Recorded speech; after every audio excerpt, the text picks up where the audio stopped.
Welcome to At the Table, where we are connecting entrepreneurs, discovering missions, and building communities with purpose, body, soul, mind, and business with Charlie and Heather. with Women in Leadership. Welcome back to another episode of Mindset Monday. I'm Charlie. And I'm Heather. And the song just took off. It's Monday. Oh my gosh, you guys. We are really excited to see how these two amazing books that we're going through right now are coming together. And if you want to listen to me read the chapters, go check it out on our YouTube channel. But it feels like the secret power of yoga teaches us how to do the things that you can heal your life. Is telling us we should do. So this is let's not should ourselves. This is the growth that we're looking to do, that we're deciding on. That we're deciding to move forward on. And then this is the how we're going to do it. Are you ready to get into this week? All the tools. I hope you've had a great weekend and you were as excited for the week as we are. Just deciding to show up every day in your life and be the most authentic you. Yeah. And don't let circumstances discourage you this week. There's a lot going on in my house right now. And as you can tell, we're sitting in front of a couple of doors. We're hiding in my room. You guys, don't say it too loud. The kids might find us, but we are in it to win it. And Yes. we are. I love it. And we are so blessed to be able to share these things with you guys. So this week we are in chapter 5 of You Can Heal Your Life with Louise Hay, and it is What Do We Do Now? I see my patterns and I choose to make changes. Ooh. This week's chapter is about recognizing patterns, which is actually really cool because we talked to a gal who is a pattern expert last week. So yeah. We're gonna have to, Oh, I can't wait to have her on the podcast. It's gonna happen. Her, yep. And she is amazing. But so she works specifically with this piece. Yeah. Pretty cool. That's cool. We have we just met her last week. We know people that work, on the different pieces. So if there's a piece that's been hard for you, we can hook you up with somebody that knows that piece. Yeah. It's so cool. I like the amount of people that we know and can kind of connect to now. It's really awesome. It's really, really awesome. I'm really loving our community. So in recognizing your patterns, you start with the obvious ones that you're like, I want to change this pattern. I'm going to make my bed in the morning. I'm going to make my bed in the morning. It's creating a new good habit, right? Deciding to change, right? You recognize the pattern, you decide, you know what? I want to change that. And then you create a new habit around that change.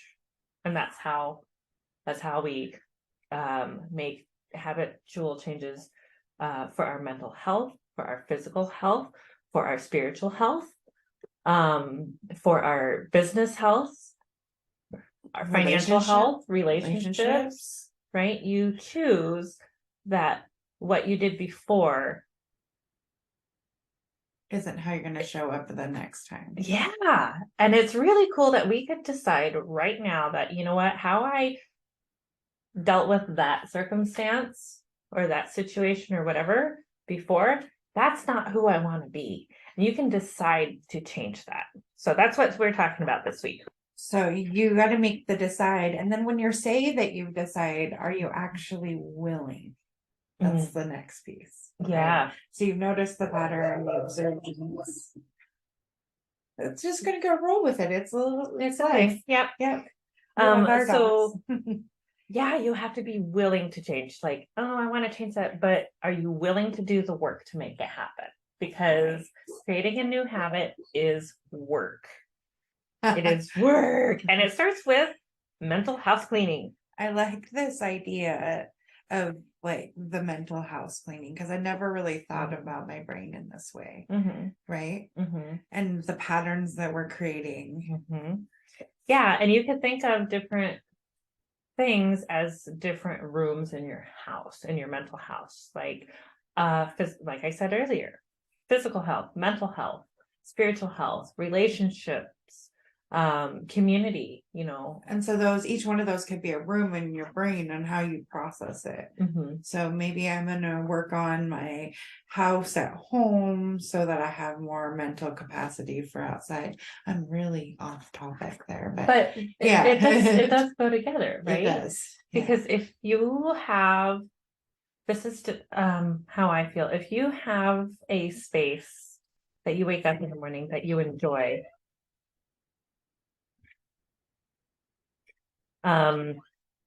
I am more willing to, it's more.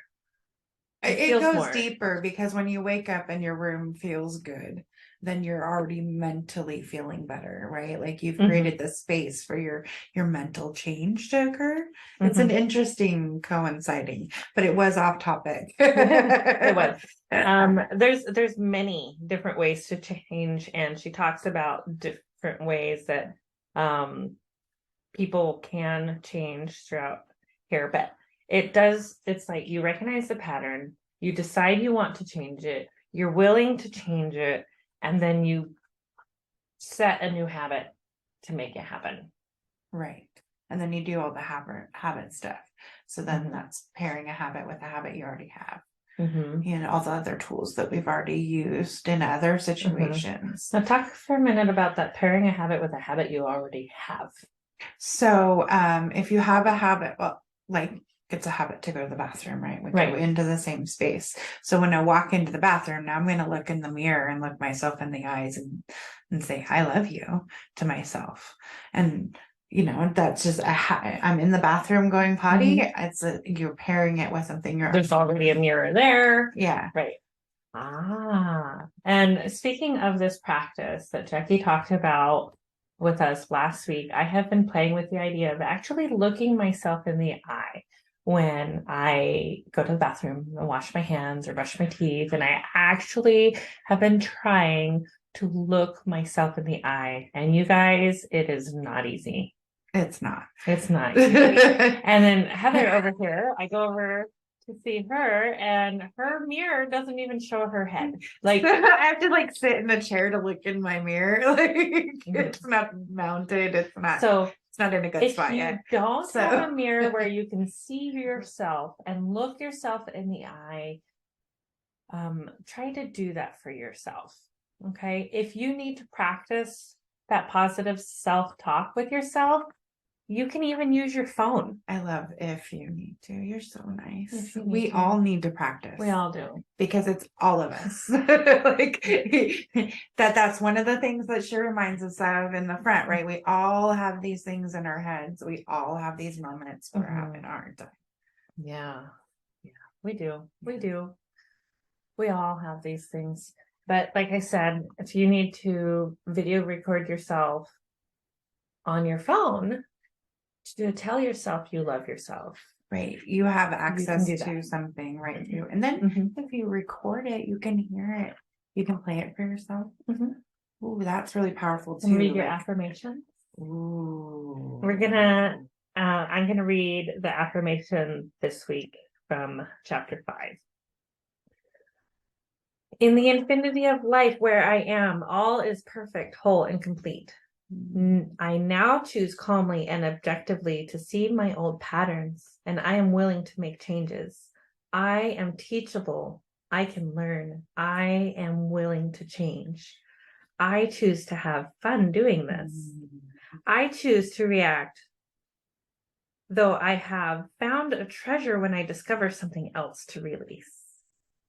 I see and feel myself changing moment by moment. Thoughts no longer have any power over me. I am the power in the world. I choose to be free. All is well in my world. Oh my goodness. Oh, super please. powerful. You're amazing. Thank you. And this week's chapter 5 in Secret Power of Yoga. We just have 2 different versions, same books. Same book, 2 different versions. It's all the same information. Bhakti yoga, cultivating the yoga of devotion. Okay, so how do we do that?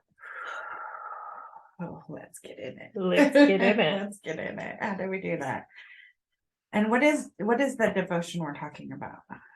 So boundless love and devotion unite us with the divine consciousness. The divine consciousness is self-effulgent like the sun. The divine is the essence of all knowledge, wisdom, and love. Knowledge, wisdom, and love are the omnipresent teachers in all beings. Repeating the sacred sound manifests divine consciousness. When expressed with great devotion, the sacred sound reveals our divine nature. By faithful repetition, the inner light luminously shines. So what this is talking about is the practice of devotion. And then we get more and more. If we're open to the knowledge, we grow more. We can experience more in the way of universal connection. I feel. This is how I feel. This is how I interpret it. I think it goes right back to, we were talking about the breath, right? And so that's the universal connection, right? Because we're all connected by the breath that we breathe in and breathe out. Right? And as you breathe in and breathe out, what's that sound? And we've talked about this before, but through the eons, the name of God has been pronounced Yahweh. And what that means is that's that universal sound that we all have within us. It's that breath, the Yah and the way. Right? As you breathe in and out, that is God in you, right? So when I find all these little religious connections really cool, because I grew up in the church, but I don't necessarily go to church right now because I believe in the divine. And I don't how I put it is, I don't know. I don't find what I need spiritually in a church. Yes. Thank you. So that doesn't mean that I don't believe. Right. It's just that I don't believe I there's been a lot of in trauma in both of our histories with churches. So right. So we don't. And that's okay. So it talks about learning to love and these two hearts that women have, right? And I want you to take one hand and put it on your heart, on your chest, and the other hand on your abdomen where your uterus is, right? So your first heart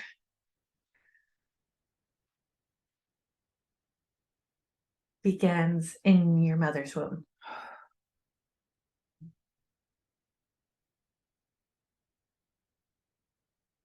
They talk about women being nurturing and loving and caring, and this heart connectedness is where we're at. And it talks about how when a woman is pregnant and they glow, it's because at that point in time they have 3 hearts in them. Oh wow. And so those 3 spiritual hearts just make that expecting mother just glow. Because I've just seen that, glow, right? You've seen that. Yeah.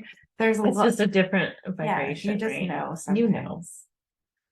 So I encourage you to go back and listen to the reading part on this one because it is really, really good. But we really wanted to really talk about this is a teacher versus a guru. Oh, I liked this because I wouldn't want someone to misjudge what we're doing. And I think it's really important when you're going out and and connecting with other people that are teaching you things, what the difference between a teacher and a guru is. So simply put, a teacher teaches from a book. Right now We're teaching. This is called teaching. Yay! So we're not being a guru because we're not downloading. It's not coming in and coming out. Right. So sometimes there's that spiritual download when things come in and you're just sharing from your heart and you're like, where did that come from? That's a guru moment. Yeah. Right. Those are cool. Right. So that's the difference between a teacher and a guru. We recently heard it called activating your inner sage. Anybody else doing PQ out there? Let us know. Yeah. If you're interested in what that is, shoot us a message. Okay. Happy to hook you up. All right. So a teacher is not always a guru. But may the guru be with you. May the guru be with you. I like that. Let your teacher be love itself, Rumi. Okay. When you can tap into your own inner knowledge and share that with love for others, and words just come out like you don't even know where they came from. And it's like magic.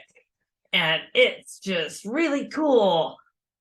That's accessing. Yeah, it's so cool. It's so cool.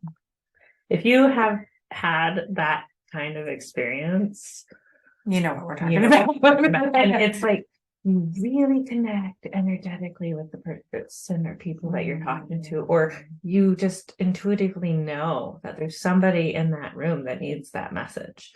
And I feel that way every day that we get to do this podcast, that there's somebody out there that needs to hear this from the heart. We're talking to you. Yeah. The one person that needs to hear this right today. Yeah. So what basically the book wanted to advise you that some people out there are just teaching from a book and they're just copycat teaching what they've been told versus tapping in and coming from the heart. So just being aware that could be a case. So trust your intuition, and it's okay to trust yourself in that instance, right? So if you're copying knowledge from somebody else and you're not tapping into it, like you haven't sat with it and it hasn't come through you and become part of you, my word is missing. I know what you're integrated. If you haven't integrated the knowledge, then you're not tapping into that guru, and you could be misgiving of the information. And so it might not sit or resonate just right for somebody. And if you're that somebody, you might feel like it's you. So just like being aware that you're okay, you're probably right, and it's okay that what you're feeling. I encourage you to always trust your inner knowing. Your inner knowing knows the path. It knows the way. You are also breathing in.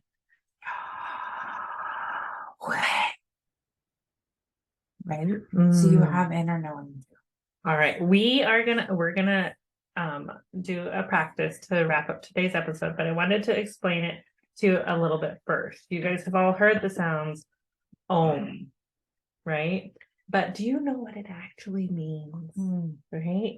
I love this. So the Manduyaka Upanishad expands the meaning of Om, attempting to explain the simple essence of that sound. It divides Om into 4 sounds and stages: O, A, or A-U-M, and the sound that is beyond all verbal pronunciation. A is the beginning of all sounds, or Ah. This is usually a baby's first sound, made simply by opening the mouth and saying ah. The sound comes from the back of the tongue. Next, the U sound, like ooh, is formed, moving forward in the mouth, and then with the lips and teeth closed, the is hummed. forms a trinity familiar to other trinities that are more familiar: body, mind, spirit, creator, preserver, destroyer, past, present, future, the three gunas, our mother, father, God, the Holy Trinity, and on and on. It brings all these prongs together in a simple sound. Going beyond the Trinity, the last bit of breath after the Om continues to be released without an audible sound to accompany it. This fourth part of Om is the unspoken sound, Anahata. It is the vibration before and after all sound. If we listen closely after chanting, the resonance of the sound can be felt, sometimes constant and sometimes oscillating. It is the sound of our merging with the infinite. This is the pranava, the sound of prana, breath, the divine energy. All other Sanskrit mantras radiate from the root vibration Om. Since Om is so subtle, other magnetic vibrations are often added to allow the mantra to be more experienced. Om Shanti and Om Namah Siva. Om Shanti is peace. Are examples of this. After the time of constant repetition, japa, the mantra will begin to repeat seemingly by itself. All that time we enjoy listening. This listening is called ajapa. It is the sound of the universal power rejuvenating itself. With japa, the cells in our body and mind vibrate with that chosen sound as we assume the qualities. Today, we have graphic machines that draw geometric patterns when certain sounds are produced. This concept existed centuries before in the yogic practice of repeating a mantra. When the sound Om and related mantras are chanted, a pattern is formed called a yantra, or often called mandala. Yogis saw and then reproduced these sacred drawings on paper and stone from their third eye. Even today, the use of yantras as aids for focusing and meditation is honored. So That's powerful. I'm so excited. that is what Om really means, right? So we are going to do a practice called experiencing Om as divine consciousness by repeating and listening. So sit quietly and comfortably, either on a chair or on the floor. Align your head, neck, and spine. Expand your heart center. Take in a few deep breaths to calm the body, mind, and emotions. If you're driving, please don't close your eyes.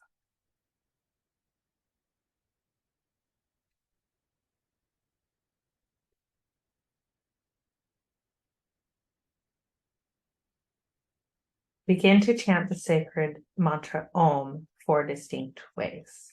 First, inhale deeply and pronounce the O longer than the M. Om.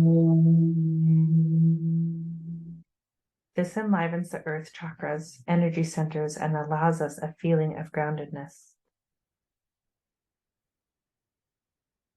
Om.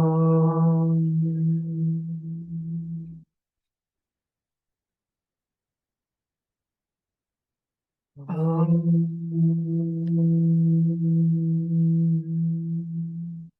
Repeat several times if you like. Second, we're going to inhale deeply and give the O and M sounds equal length. Om.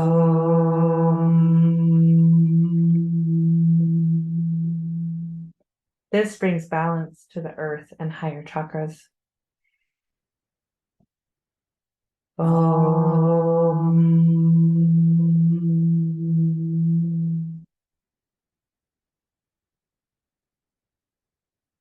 Om.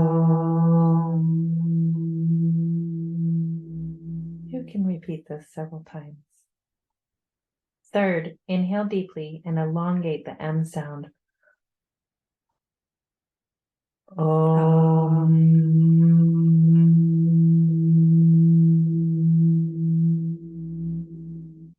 This brings awareness to the higher chakras for meditation.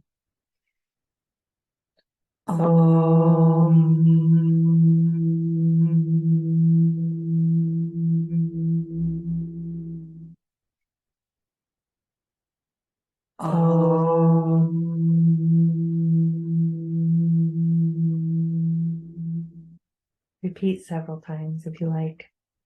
Fourth, inhale deeply and chant Om with the elongated M as before. Then allow the breath to complete its exhalation without any audible sound, only listening. Om.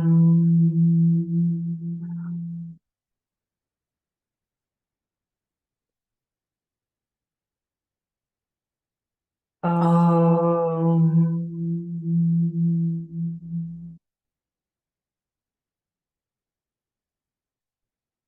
This allows awareness to move to the highest levels of consciousness.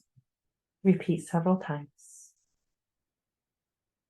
Be still and listen, and know that you are divine. Namaste. Namaste. Have a great week.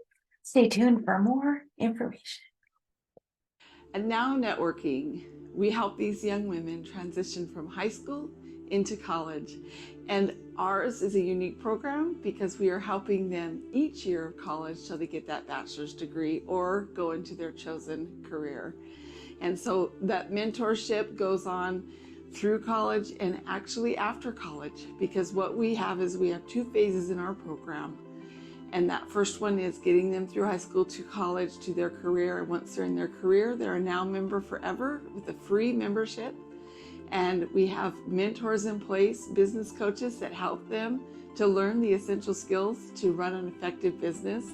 And so the mentoring goes on, the relationship goes on, and I'm sure that they will eventually also be mentors to the new kids coming into our program. We take the mystery and pain out of social media consistency for your business, giving you back time to shine in your zone of genius. Social media is the new branding. It deserves its own attention, thought, and effort. Yet so few businesses actually take this seriously and invest enough time on their strategy. We can do it for you at an affordable rate that will fit into your budget and allow you to pursue other revenue channels as well.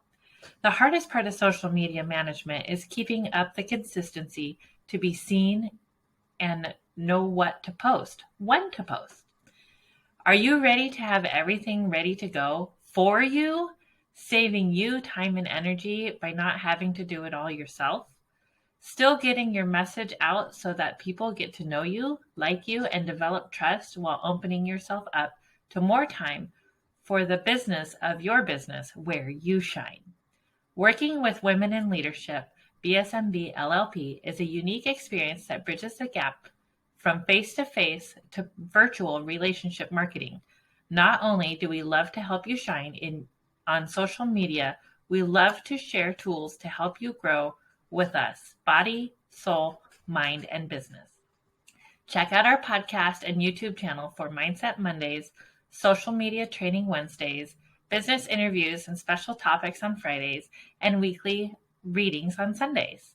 To schedule your consultation or podcast interview, head to our website, www.womeninleadershipbsmb.com.